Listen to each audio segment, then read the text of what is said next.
तो याद रखिए आप जब भी अगर टायर अगर नया डला रहे, छोटी सी गलती कई अक्सर चाहे कस्टमर हो या मैकेनिक हो नहीं देखते, उससे क्या होता है आपकी गाड़ी के अंदर जंप आने का प्रॉब्लम ज़्यादा शुरू होता है। और वो गलती क्या है मैं आपको बताता हूँ। हेलो दोस्तों, welcome back to my YouTube channel AR motor garage में आपका बहुत बहुत स्वागत है। तो आज की वीडियो है कि एक्सेस 125 का सामने का टायर, ठीक है, शोरूम से कौन सा आता और आपको बाद में आप कौन सा डाल रहे, इसका प्राइस क्या है, इसके बारे में इन्फॉर्मेशन देने वाला हूं आपको। तो चलिए वीडियो स्टार्ट करते हैं। तो देखिए, अब गाड़ी की जो शोरूम से आता है ना, वो गाड़ी का है सीएट का टायर, ठीक है। और जो कस्टमर अभी लेके आया मेरे पास, ये लेके आया है MRF का टायर। हालांकि सीएट और MRF इंडिया के बेस्ट टायर है, यानी आपको मार्केट में जितने भी टू व्हीलर रहने दो या अपना मोपेड रहने दो, सीएट और MRF दो ही ज़्यादा चलते। मैचलेन, ब्रिजस्टोन ये सब और अच्छे हैं, लेकिन ज़्यादा चलने के टायर वो तो सीएट और MRF ही है। तो अब गाड़ी के साथ देखिए आया है टायर सीएट का, ठीक है। अभी कस्टमर मेरे पास लेके आया है MRF का टायर, ठीक है। और इसका प्राइस क्या मैं आपको बताता हूँ। अगर आप मार्केट में अगर नया टायर लेने गए सीएट कंपनी का, तो आपको ये 1250 के अंदर बाहर को चाहिएगा, ठीक है ना। अगर आप MRF लेने गए तो इस MRF का प्राइस है आपको लगभग 1350 या 1400, क्योंकि तो हमेशा चाहे टू व्हीलर रहने दो या फोर व्हीलर रहने दो या मोपेड रहने दो, MRF का प्राइस थोड़ा महंगा रहता। हालांकि टायर दोनों बेस्ट है, मगर थोड़ा सीएट का थोड़ा प्राइस कम रहता, लेकिन MRF का टायर प्राइस ज़्यादा रहता। और वो हर किसी की अपनी अपनी डिपेंड है कि चाहे MRF डालो या सीएट डालो, वो आपके ऊपर डिपेंड करता। तो अभी ये कस्टमर मेरे पास लेके आया, तो अभी टायर चेंज कराने आया मैं। टायर कैसे चेंज करते हैं, उसके लिए क्या प्रोसेस है, आपको मैं बताऊंगा। अगर आप मेरे चैनल पे अगर नए आए तो प्लीज़ मेरे चैनल को लाइक और सब्सक्राइब करिए। तो चलिए टायर चेंज करेंगे।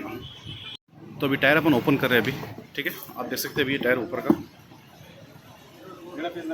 नहीं देख सकते टायर अभी ओपन हो रहा है ये, क्योंकि ये जो मैकवेल है ना, ये जितने भी गाड़ियों का मैकवेला है उसको ज़्यादा हैमर या रॉड से इस्तेमाल नहीं कर सकते, क्योंकि ये ट्यूबलेस है। अगर रफ़ यूज़ करें समझो तो सीधा हवा निकलने के चांसेस बहुत ज़्यादा रहते हैं, टायर चाहे आपका पुराना हो या नया हो।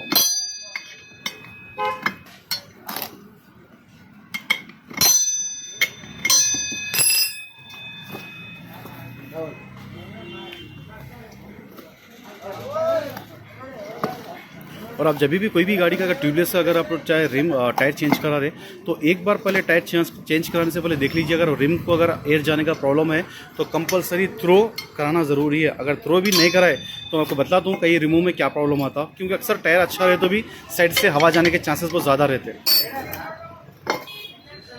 तो आप देख सकते हैं जो भी जितने भी ट्यूबलेस गाड़ियाँ हैं ना, तो यहाँ पर साइडों में जंग पड़ जाता पानी से, तो जब जंग पड़ेगा तो वहाँ से हवा जाने के चांसेस बहुत ज़्यादा रहते हैं। तो आप एक नज़र देख लीजिए, अगर ऐसा नहीं है तो आप क्लीन करके लगा सकते हैं। आप जब भी टायर अगर नया बिठा रहे तो याद रखिए इसका टायर का मूवमेंट किधर साइड है वो देखना ज़रूरी है। और दूसरी चीज़ क्या है, टायर के ऊपर एक रोटेशन मार्क आता, वो कंपनी वाला किस लिए था मैं बताता हूँ आपको एक बार।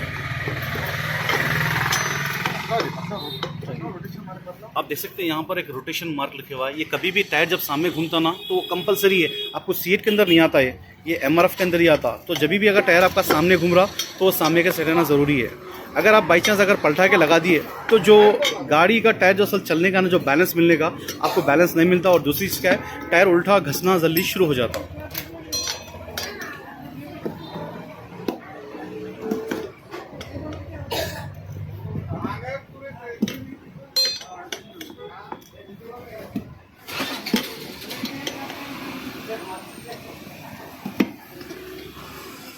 चलिए ऑलमोस्ट टायर फिट हो गया, जैसे टायर फिट हो गया अपना अभी।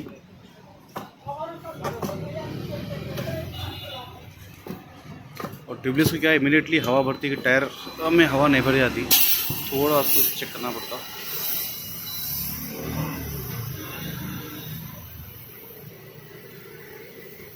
और मेन इंपॉर्टेंट क्या है, कभी भी अगर टायर नया फिट करें तो याद रखिए इसकी लाइनिंग जो है ना वो चेक करना मत भूलिए।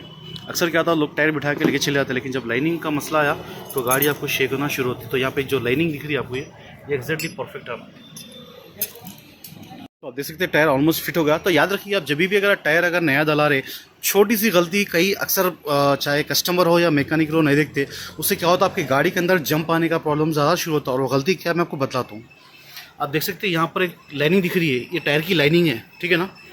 अक्सर क्या होता है टायर बिठाते टाइम पे अगर टायर वाला अगर बंदा अगर ये गौर करके नहीं देखा तो इसलिए क्या होता है कभी अंदर बाहर हो जाता, हवा भर के दे डालता, उसके बाद में गाड़ी के अंदर आपको गाड़ी जंप होने का प्रॉब्लम और गाड़ी शेक होने का प्रॉब्लम आता, और साथ साथ आपका टायर ख़राब होने के चांसेस भी ज़्यादा रहते हैं। तो अब जब भी कोई भी गाड़ी का चाहे बाइक का रहो या मोपेड का रहो अब टायर दबा रहे तो याद रखिए लाइनिंग कंपलसरी आप गौर करिए, लाइनिंग एग्जैक्टली आना ज़रूरी है, चाहे ट्यूबलेस रहो या विदाउट ट्यूबलेस रहो, ये लाइनिंग कंपलसरी है। ठीक है, अब इसमें सामने 35 हवा भरा दिया, इंशाल्लाह जाके फिट करूँगा। अगर आप मेरे चैनल पे अगर नया है तो प्लीज़ मेरे चैनल को लाइक और सब्सक्राइब करिए और मुझे सपोर्ट करिए। Thank you.